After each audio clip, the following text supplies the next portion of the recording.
قرآن و سنت کی روشنی میں جمعہ کا دن بہت مبارک دن ہے۔ اس کی بڑی فضیلت ہے۔ اس میں نیک اعمال کا خصوصی اجر و ثواب اللہ تعالیٰ کے یہاں ہے۔ اس لیے اس دن کی ہمیں قدر کرنی چاہیے، زیادہ سے زیادہ نیک کاموں میں گزارنا چاہیے۔ حدیث پاک میں آتا ہے کہ جمعہ کی رات اور دن میں ہر عبادت اور ہر نیک کام کا ثواب 70 گنا بڑھ جاتا ہے۔ مثلاً عام دنوں میں ایک بار یاسین پڑھنے کا ثواب عام طور پر 1 مرتبہ پڑھنے کے برابر ہے، لیکن اگر کوئی شخص اس کو شب جمعہ یا جمعہ کے دن پڑھے گا تو اس کو 70 مرتبہ یاسین پڑھنے کا ثواب ملے گا۔ اسی طرح صلاۃ التسبیح 1 مرتبہ پڑھنے سے 10 قسم کے گناہ معاف ہوتے ہیں، صغیرہ بھی کبیرہ بھی، اگلے بھی پچھلے بھی، چھپ کر کیے ہوئے بھی، جان بوجھ کر کیے ہوئے بھی، نئے بھی پرانے بھی، ہر قسم کے گناہ معاف ہوتے ہیں۔ لیکن جمعہ کے دن اس کا ثواب 70 صلاۃ التسبیح پڑھنے کے برابر ہوتا ہے۔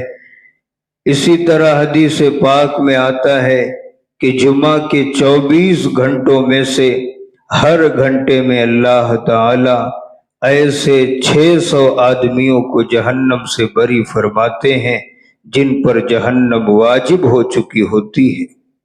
اس لیے کیا ہی اچھا ہوتا کہ ہم حسب موقع توجہ اور دھیان سے اپنے والدین، عزیز و اقارب اور تمام مسلمانوں کے لیے مغفرت اور جہنم سے آزادی کی دعا مانگتے۔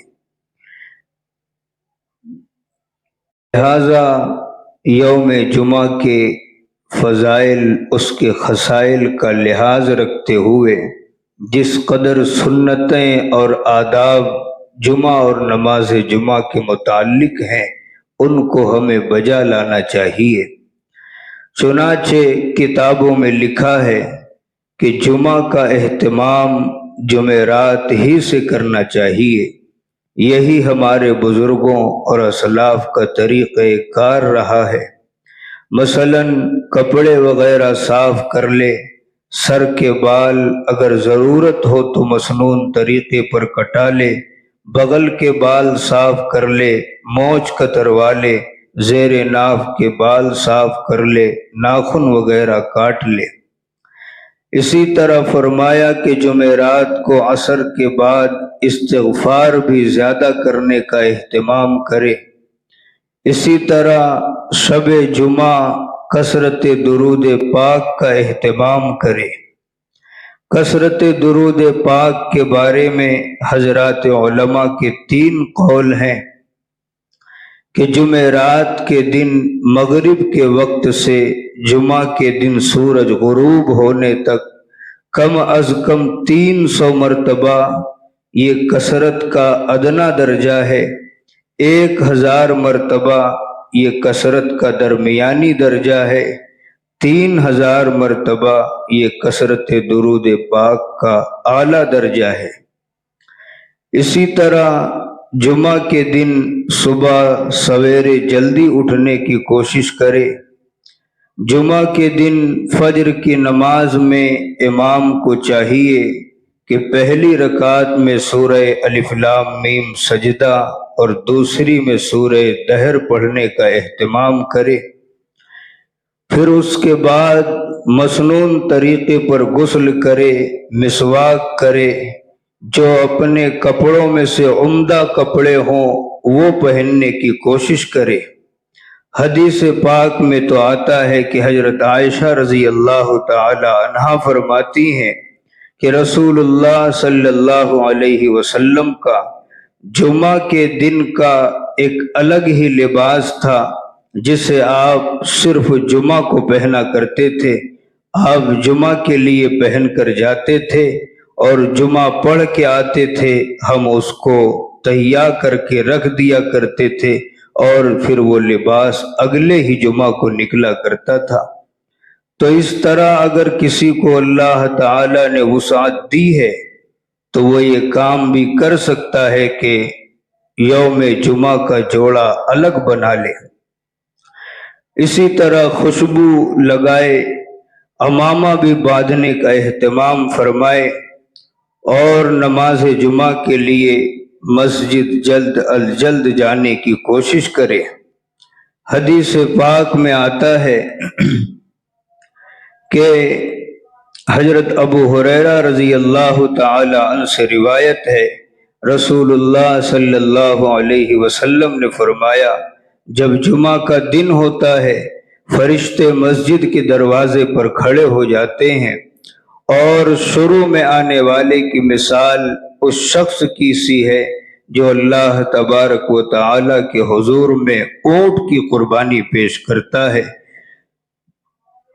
پھر اس کے بعد آنے والے کی مثال اس شخص کی طرح ہے جو گائے کی قربانی پیش کرتا ہے، پھر اس کے بعد آنے والے کی مثال اس شخص کی طرح ہے جو میڑھے کی قربانی پیش کرتا ہے، یہاں تک کہ جب امام خطبے کے لیے ممبر کی طرف جانے لگتا ہے تو یہ فرشتے اپنے لکھنے کے دفتر کو لپیٹ لیتے ہیں اور خطبہ سننے میں شریک ہو جاتے ہیں۔ تو نماز جمعہ کے لیے مسجد جلد از جلد جانے کی کوشش کرے اور بہتر ہے کہ پیدل جائے، مسجد پہنچ کر امام کے قریب بیٹھنے کی کوشش کرے، امام کے قریب جگہ نہ ملے تو جہاں جگہ ملے وہیں بیٹھ جائے، لوگوں کے سروں اور کاندھوں پر سے پھلانگ لگا کر نہ جائے۔ جب امام خطبہ دینے لگے تو خطبہ غور سے سنے، اس دوران کوئی فضول کام نہ کرے، مثلاً کپڑے چٹائی وغیرہ سے نہ کھیلے، ادھر ادھر نہ دیکھے، کوئی سلام کرے تو اس کے سلام کا جواب بھی نہ دے، یہاں تک کہ سنت و نوافل بھی نہ پڑھے۔ جمعہ کی نماز حدیث پاک میں آتا ہے، اللہ کے نبی صلی اللہ علیہ وسلم نے فرمایا کہ جمعہ کی نماز جماعت کے ساتھ ادا کرنا ہر مسلمان پر لازم اور واجب ہے۔ ایک دوسری حدیث میں فرمایا، لوگوں کو چاہیے کہ نماز جمعہ ہرگز ترک نہ کریں ورنہ اللہ تعالی ان کے اس گناہ کی سزا میں دلوں پر مہر لگا دے گا، پھر وہ ہدایت سے محروم ہو کر غافلوں میں سے ہو جائیں گے۔ اس لیے ہمیں نماز جمعہ کا اہتمام کرنا چاہیے۔ جمعہ کی نماز میں امام کو چاہیے کہ پہلی رکعت میں سورہ جمعہ اور دوسری میں سورہ منافقون، یا پہلی میں سورہ اعلیٰ اور دوسری میں سورہ غاشیہ پڑھنے کا اہتمام کرے۔ نماز جمعہ کے بعد 6 رکعت سنتیں پڑھنے کا اہتمام کرے۔